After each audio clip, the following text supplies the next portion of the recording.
Para terminar entonces esta parte inicial de los problemas prevalentes en el sistema cardiovascular que me tocó exponerles, vamos a hablar de los fármacos que se usan para tratar la angina de pecho y los primeros minutos, horas de un infarto agudo de miocardio.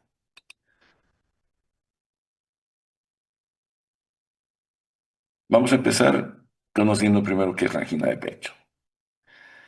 La angina de pecho, el panorama general de esta enfermedad en el país y en el planeta, pues la cardiopatía isquémica, que incluye la angina de pecho, es una de las principales causas de mortalidad mundial, ¿no? La patología isquémica es un problema en todas partes del mundo. La prevalencia según la etnia, la edad, el sexo y la región, pues varía de zona a zona del planeta. En Bolivia no tenemos datos epidemiológicos actualizados. Hay factores de riesgo relevantes como la hipertensión arterial, la diabetes, la obesidad. Ah, Hemos hablado que uno de los problemas de la hipertensión es la angina de pecho, y esto es lo que vamos a ver ahora. Es clave el fortalecer la vigilancia epidemiológica, ¿no? Para visualizar pues, su impacto en el país. Pero parece que las autoridades sanitarias en este periodo se han preocupado de otras cosas y no de esto que nos interesa, pues para enfocar nuestros esfuerzos. El infarto mismo es la enfermedad cardiovascular que es como causa muy importante de mortalidad en todas partes del mundo. No necesariamente han visto ustedes, no es necesario ser gordo, obeso, tener más grasa abdominal. Ahora vemos infarto en gente, pero que no tiene ni siquiera grasa en su cuerpo.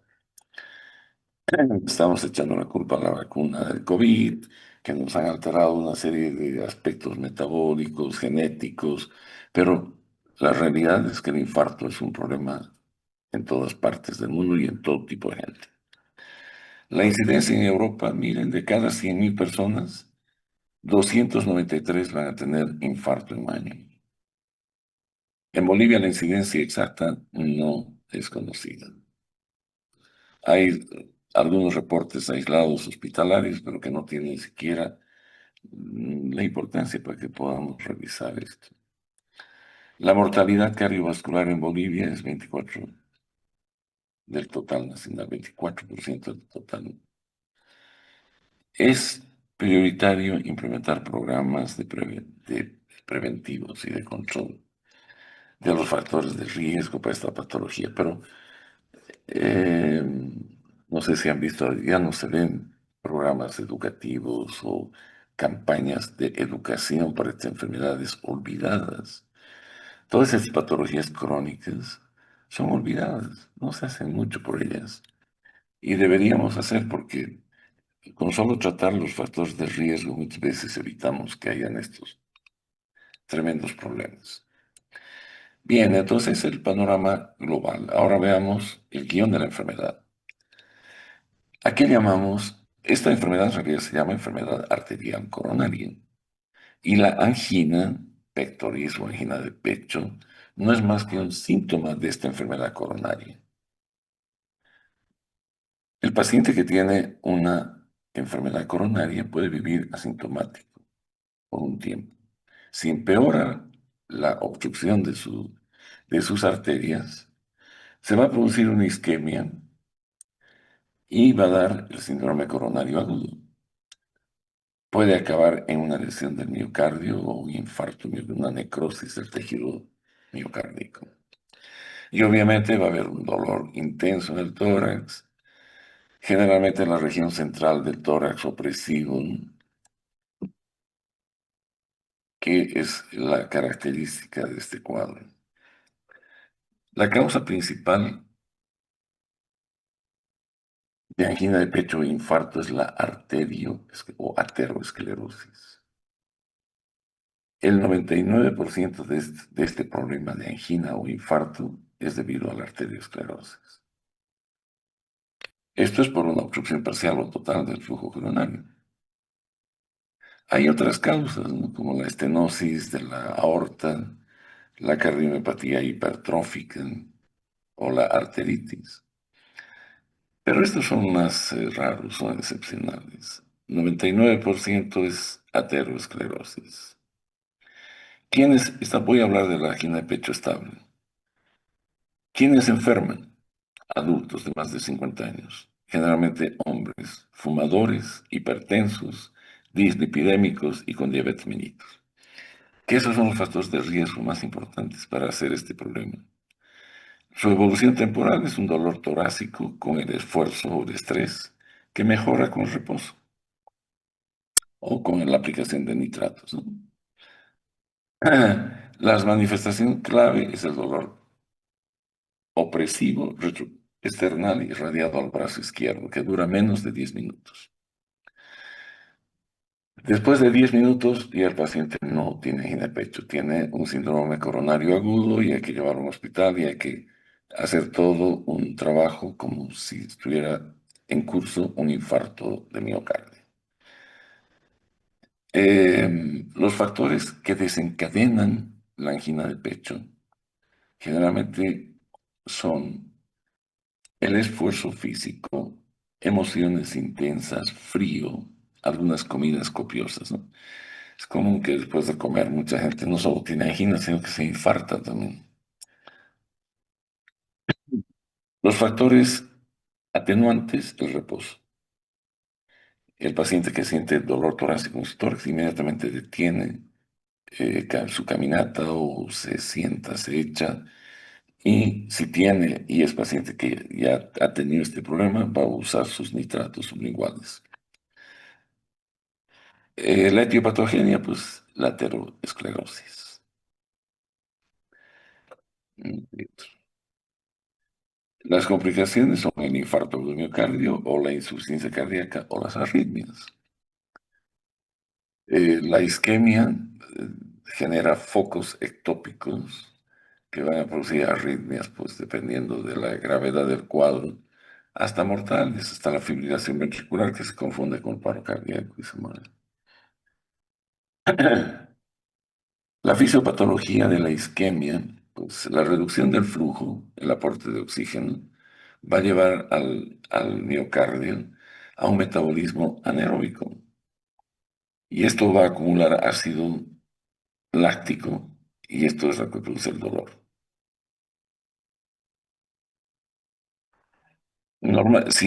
Si se resuelve el problema con reposo y demás, pues no pasa nada, pero si no, va a evolucionar hacia la necrosis. Y eso es lo que llamamos infarto, ¿verdad?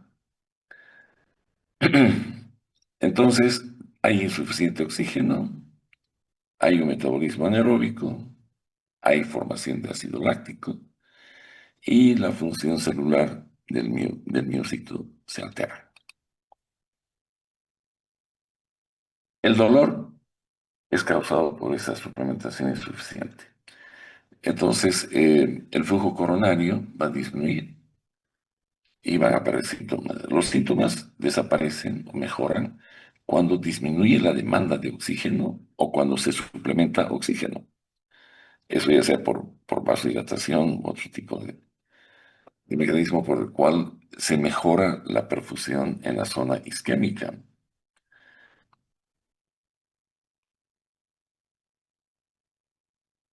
Aquí podemos, este slide lo he puesto porque quería que vean que las placas estas ateromatosas, algunas veces, esta es la angina más común, ¿no? La que tiene una placa, la arteria, y algunas veces estas placas bloquean y se desprenden, o sea, se desprende la placa y pueden llevar a un infarto, ¿no? Y es lo que hay que evitar. Normalmente muchas veces necesitamos suplementar oxígeno en los pacientes y demás porque la perfusión es insuficiente, la zona isquémica sufre y si dejamos que esto evolucione, pues la necrosis es el próximo paso. Normalmente la angina de pecho se clasifica en tres grupos.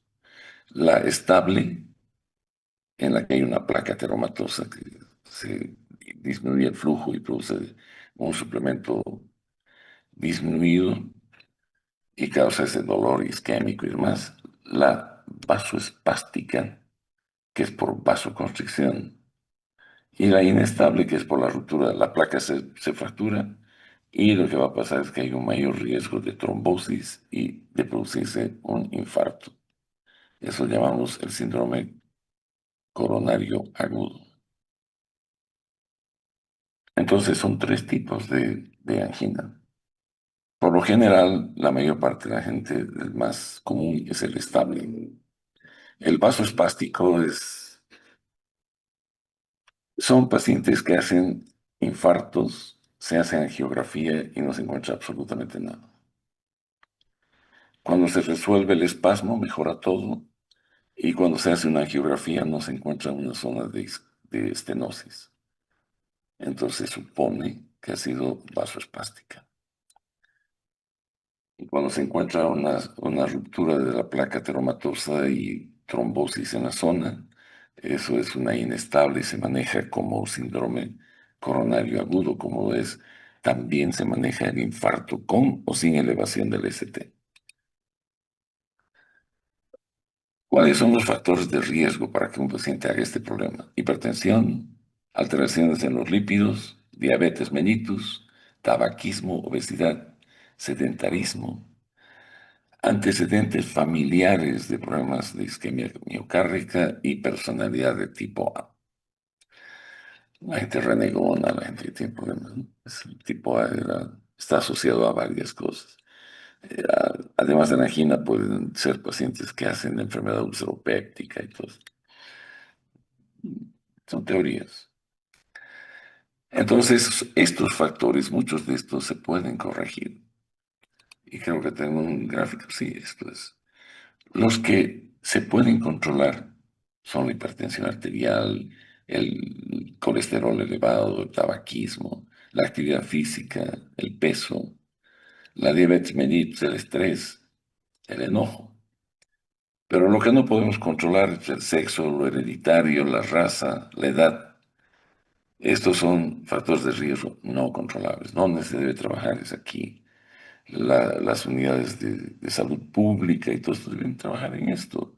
Buscar gente hipertensa para que hagan tratamiento, hacer rastreos de perfiles lipídicos, e incitar a la gente a dejar el tabaco, prohibir el tabaco en todas las áreas donde hay gente, ¿verdad? Actividad física.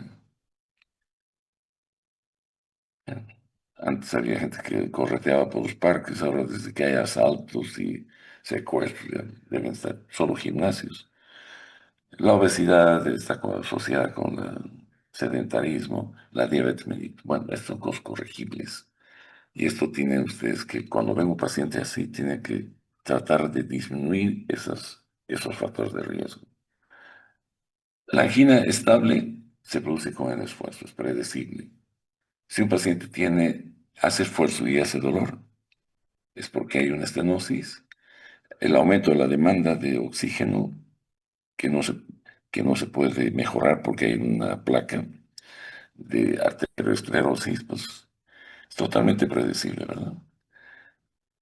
Hay medicamentos que se pueden usar para que esto no suceda cuando el individuo va a hacer un esfuerzo.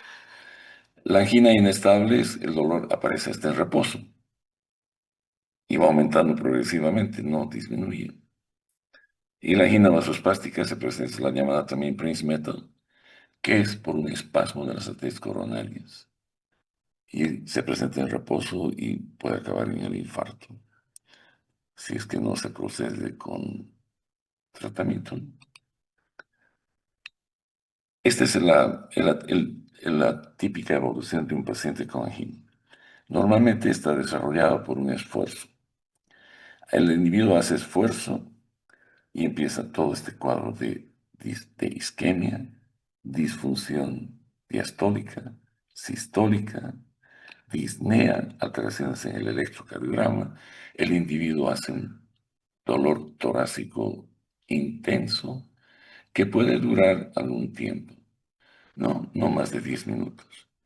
Y el dolor, luego cuando él hace reposo, comienza a disminuir, a bajar y se restablecen las funciones, otra vez se recupera la actividad sistólica, se normaliza el electro y va a desaparecer con la recuperación total. Esto puede durar minutos, a veces hasta horas, la recuperación total, pero el dolor desaparece rápidamente con reposo.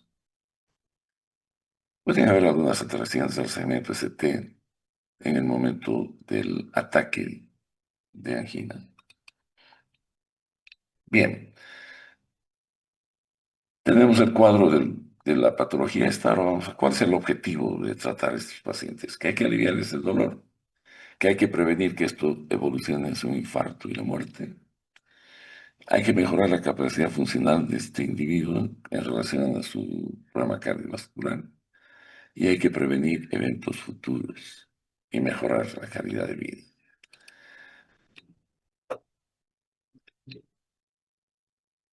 ¿Qué es lo que tenemos que buscar? Mejor, hay que mejorar el balance entre suministro y demanda de oxígeno. El problema es que no hay suministro porque está cerrada las coronarias. Entonces los fármacos incluyen no, las medidas no farmacológicas primero. Reposo en cama y oxígeno siempre y cuando se demuestre que hay hipoxemia. El paciente que tiene angina, pues tiene que echarse. Antes de administrar oxígeno hay que medir si hay realmente. Solo hay que dar en pacientes que tienen hipoxemia oxígeno, si no, no. Si es que tienes oxígeno a la mano cuando hay el cuadro de angina de pecho, ¿no? Cosa que es raro que en una casa exista oxígeno. Bien, las medidas farmacológicas. Pero primero, las medidas no farmacológicas. Hemos dicho reposo, la dieta tiene que ser rica en frutas, vegetales, ejercicio aeróbico moderado, manejo del estrés, abandono del tabaco, controlar factores de riesgo como la hipertensión, la dislipidemia, la diabetes, etc. Esto es el tratamiento no farmacológico orientado a esta enfermedad. Ahora, lo farmacológico está orientado a disminuir la tensión en la fibra intramiocárdica. Lo que vamos a buscar es que haya mejor utilización de oxígeno a través de modificar factores diastólicos como factores sistólicos, alterar el volumen sanguíneo, el tono venoso, en el lado diastólico, en el lado sistólico, la resistencia periférica, la frecuencia cardíaca, el tiempo de eyección ventricular, la fuerza de contracción. Entonces, cualquier alteración en estos factores puede mejorar el uso, el suministro de oxígeno en las zonas que están sufriendo. Los nitratos son un grupo farmacológico famoso, utilizado hace muchos años en manejo de este cuadro. Ellos liberan óxido nitroso, óxido nítrico, que activa la guanidilciclasa y la guanidilciclasa aumenta la GMP cíclico y esto causa vasodilatación venosa y arterial. Entonces va a disminuir la precarga, la poscarga y el consumo de oxígeno va a mejorar. Disminuye el consumo, pero aumenta la perfusión en las zonas que están restringidas de suministro por la placa teromatosa. En el uso clínico hay varias formas de utilizar los nitratos. La nitroglicerina sublingual es la que produce el alivio agudo de la angina de pecho. Los pacientes que tienen angina llevan en su pecho colgado un tubito metálico y deberían llevar una manilla más que diga que son pacientes que tienen angina de pecho, porque uno no tenga que estar preguntándoles cuando caen o están en el piso. Se abre este frasquito metálico y ahí están las pastillas que son volátiles. Ellos deben cambiar cada 2 meses esas pastillitas.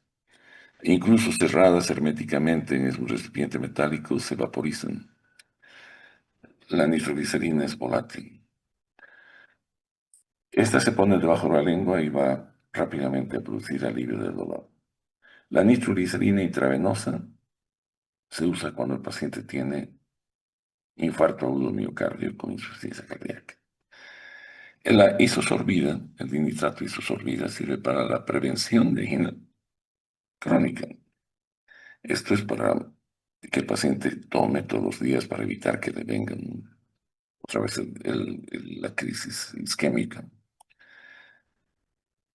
Lo que hay que hacer es evitar la tolerancia a los nitritos o a los nitratos.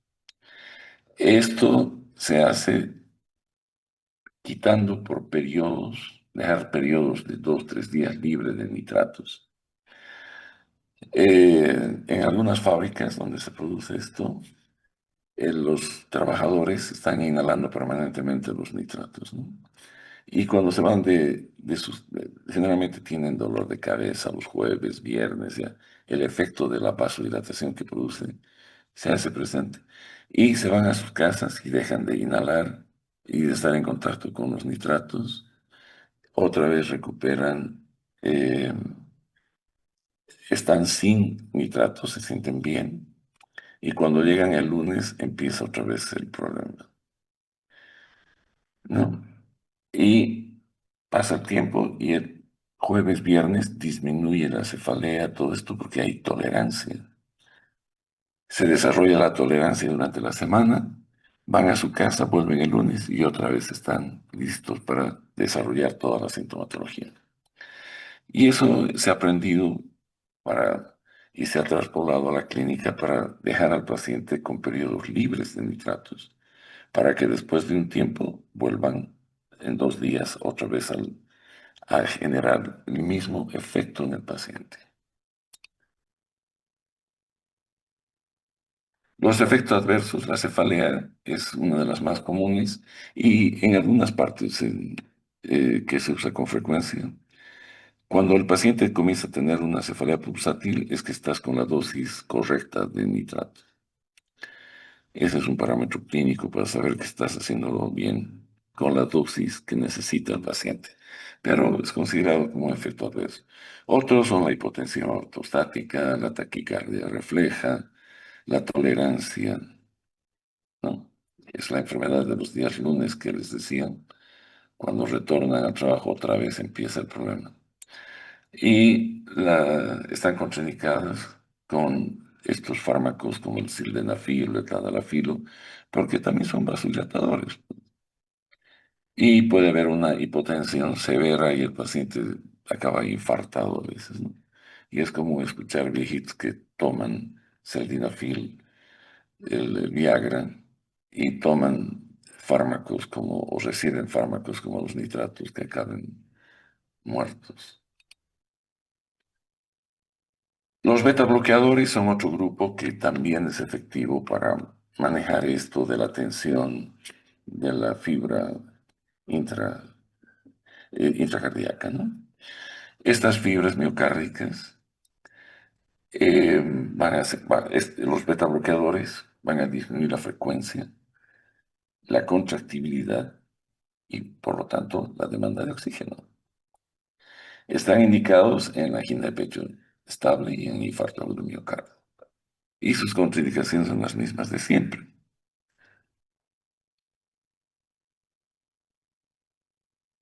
Los bloqueadores de canales de calcio es un tercer grupo eficaz para manejar esta patología, especialmente las dihidropiridinas que hemos visto ayer, todos los dipinos que hemos dicho que son vasodilatadores potentes. Las no dihidropiridinas como el verapamil y el diltiazem, lo que van a hacer también tienen efectos beneficiosos, pero actúan más sobre el corazón que sobre los vasos. Y van a disminuir la fuerza contráctil, la frecuencia y pueden mejorar, disminuyendo el gasto cardíaco también, el uso o la demanda de oxígeno del miocardio.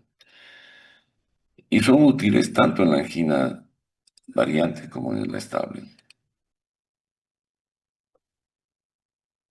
Dos fármacos que eh, se utilizan cuando los tres primeros, que son los que en el algoritmo terapéutico son de primera línea, digamos, son la ranolacina y la ibabradina. Estos dos fármacos pueden ayudar al paciente que no responde al tratamiento convencional. La ranolacina impide las corrientes de sodio tardías en el corazón, reduciendo el consumo de oxígeno. O sea, es un fármaco bradicardizante a través de los canales de sodio tipo F, que son los voltaje dependientes. Y la ibabradina disminuye también la frecuencia cardíaca sin afectar la contractibilidad. Entonces aquí tenemos la ranolacina que trabaja, la ranolacina cómo trabaja. Su mecanismo de acción bloquea los canales de sodio. También bloquea canales de potasio, inhibe la PFOX, que es una enzima eh, de oxidación de compuestos grasos, ¿no? De ácidos grasos. Y el efecto básicamente es el que disminuye la demanda de la fuerza, la frecuencia contráctil, etcétera, y mejora la suplementación. Equilibra, digamos, lo que se puede dar con lo que se necesita. Se usa en casos resistentes, ¿no? Que no responden al tratamiento de la primera línea, ya sea con nitratos, beta bloqueadores y bloqueadores de canales de calcio.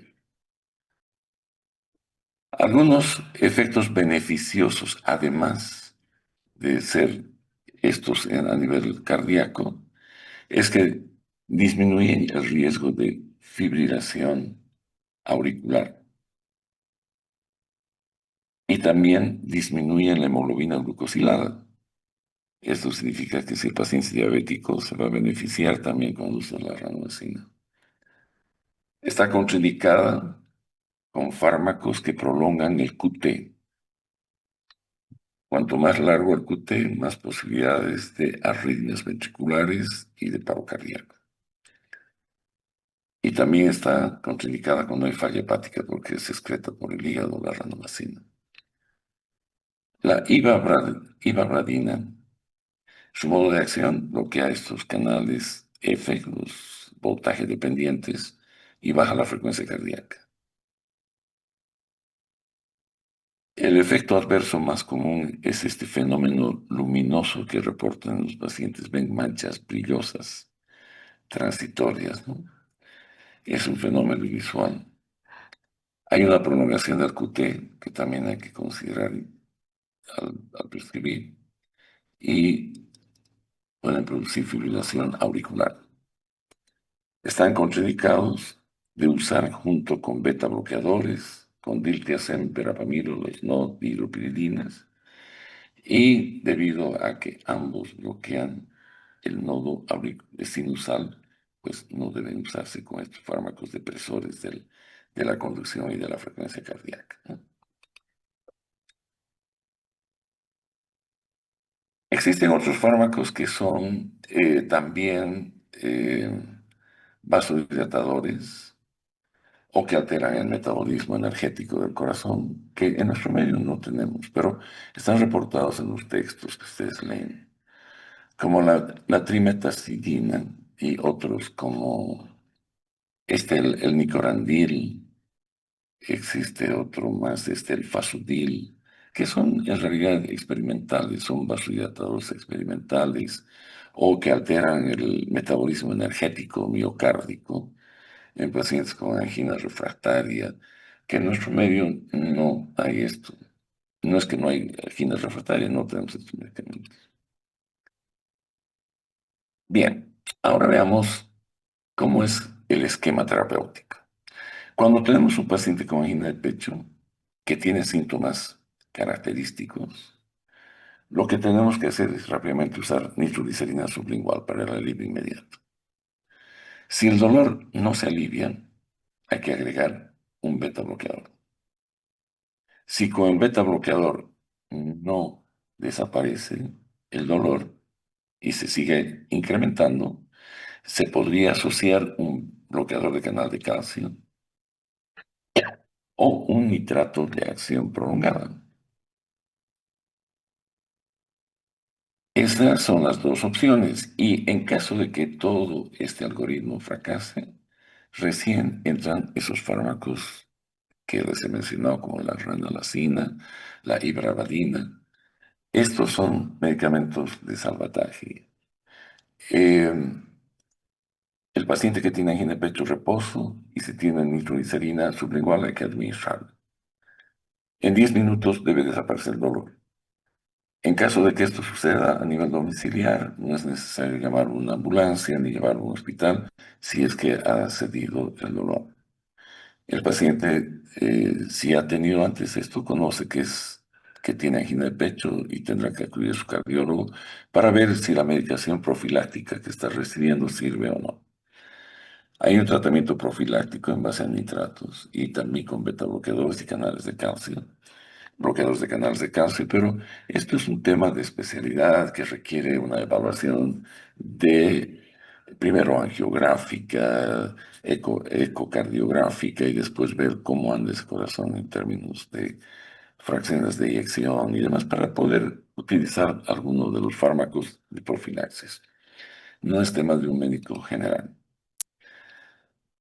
El síndrome coronario agudo involucra tres cuadros diferentes: la angina inestable, el infarto de miocardio con elevación del segmento ST y el infarto agudo de miocardio sin elevación del segmento ST. Estos se pueden presentar, el infarto se puede presentar con o sin elevación del ST. Muchas veces hay gente que acude a un hospital por un dolor torácico y se les toma un electro y tos normal. Eh, Se tranquiliza el paciente, comienza a desaparecer, a aliviarse el dolor y se le dice, pues por lo general, que debe ser una dispepsia, gases o un espasmo esofágico. Y se los manda a la casa, pues y al día siguiente lo llevan muerto, no sé, al hospital. Las recomendaciones actuales es que el paciente que llega con dolor torácico a una emergencia hay que tenerlo por lo menos una hora. Y hay que hacerle controles electrocardiográficos cada 15, 20 minutos. Y ver si el segmento ST se modifica o no. Si el ST se modifica, hay que hospitalizar al paciente y manejarlo como un infarto de miocardio, todo lo que requiere. Ya el dolor es intenso, opresivo, prolongado, ¿no? El diagnóstico normalmente no solo es el electrocardiograma, sino que también se tienen que medir enzimas cardíacas, como la troponina o la citoquinoquinasa específica del miocardio, que son enzimas que se elevan cuando hay necrosis eh, del músculo cardíaco. Entonces, un electro normal con esto indica infarto y hay que hospitalizar al paciente. En este cuadro que les digo, la angina inestable, en esta los resultados de las enzimas van a ser normales porque no hay necrosis. Es una angina inestable, simplemente prolongada. Es un dolor que no ha desaparecido a los 10 minutos, pero requiere tratamiento. El manejo inicial del infarto agudo de miocardio tiene un mnemotécnico que se van a acordar, MONA. M de morfina. Hay que dar morfina para aliviar el dolor y la ansiedad. O oxígeno. Hay que ver la saturación. Si la saturación de oxígeno es menos de 90, entonces sí debemos dar oxígeno. N es nitrato. Esto tiene que darse para aliviar el dolor. Se puede usar la vía sublingual, se puede usar la vía intravenosa, etc. Y la aspirina como un antiagregante. A nivel prehospitalar, lo más importante es ponerlo al paciente en reposo. Ante un dolor torácico intenso como una angina, reposo, echado sin moverse. Si hay una aspirina, hay que dar. Debería haber siempre aspirina en la casa, ¿no? Se debe dar una tableta de aspirina y esa es la diferencia entre vivir y morir. No es llevarlo corriendo a un hospital, caminando, que suba un taxi, embutirlo a un taxi o una ambulancia, no. Reposo, aspirina. Y llamar a una ambulancia para que lo lleven sin movimiento y vaya al hospital para que se le haga el electro y se vea si realmente esto es un infarto. Y si el dolor persiste, pues se le dará la morfina, oxígeno, los nitratos y demás. Y una vez que se ha demostrado que electrocardiográficamente y enzimáticamente que es un infarto, hay que proceder a la trombólisis o hay que hacer una intervención coronaria percutánea. Esto es un cateterismo que se hace para implantar un stent con ayuda angiográfica, ¿no? Pero entonces ahí es que hay que evaluar si esta intervención es posible hacer. Esta intervención coronaria percutánea debe realizarse en los primeros 90 minutos. O sea que tenemos una hora y media para que el paciente se le haga esto. Si no es posible hacer esto, tenemos que hacer la trombólisis. Esto no es tema nuestro.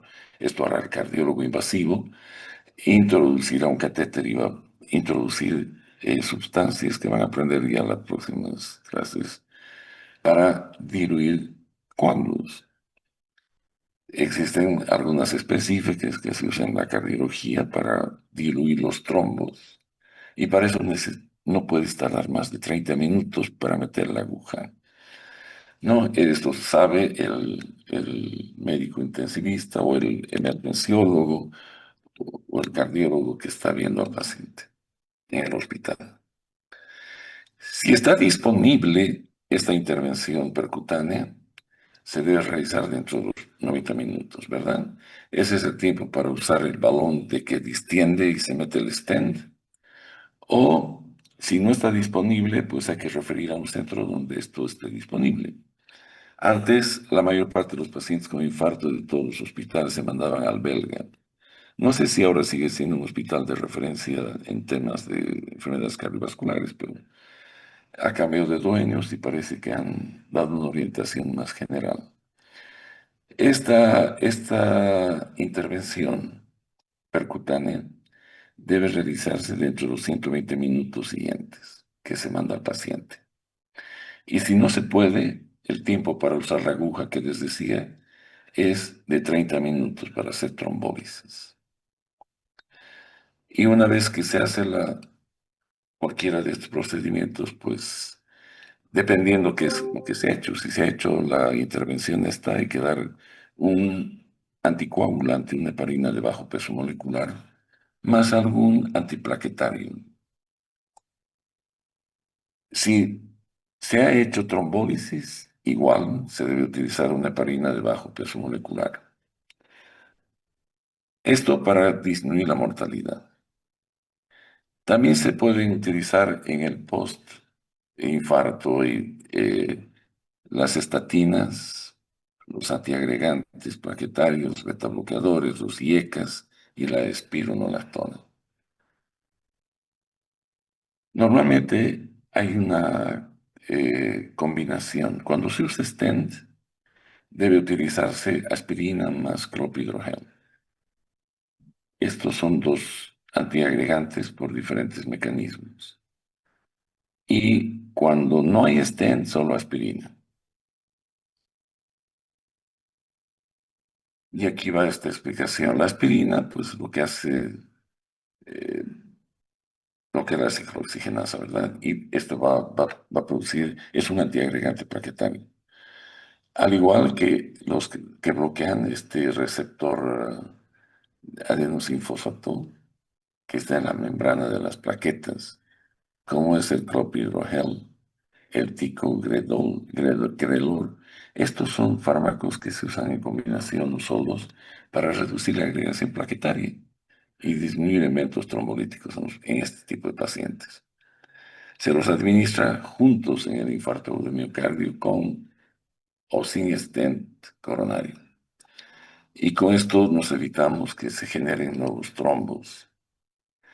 Los IECAs, las estatinas y los beta bloqueadores en el postoperatorio o en post-infarto agudo de miocardio, así haya habido o no intervención percutánea, sirven para los IECAs para prevenir el remodelamiento y reducen la mortalidad. Las estatinas reducen el perfil lipídico y el riesgo cardiovascular. Y los beta bloqueadores pues disminuyen la posibilidad de arritmias que se acompañan a todos los fenómenos isquémicos y el reinfarto, pues. Después de un infarto viene otro, por lo general, si es que no tomas medidas preventivas. En resumen, el tratamiento de la angina y del infarto se basa en una combinación racional de fármacos, de intervenciones oportunas con instrumentación que pueden ser balones, stents o fármacos trombolíticos y el control de los factores de riesgo cardiovascular. Entonces, nos vamos a ver en septiembre cuando vuelva yo a hablarles a ustedes sobre la diabetes mellitus tipo 2. Gracias, chicos, por atender la clase y que les vaya bien el examen de aquí a 2 semanas. Gracias, doctor. Hasta luego. Hasta luego.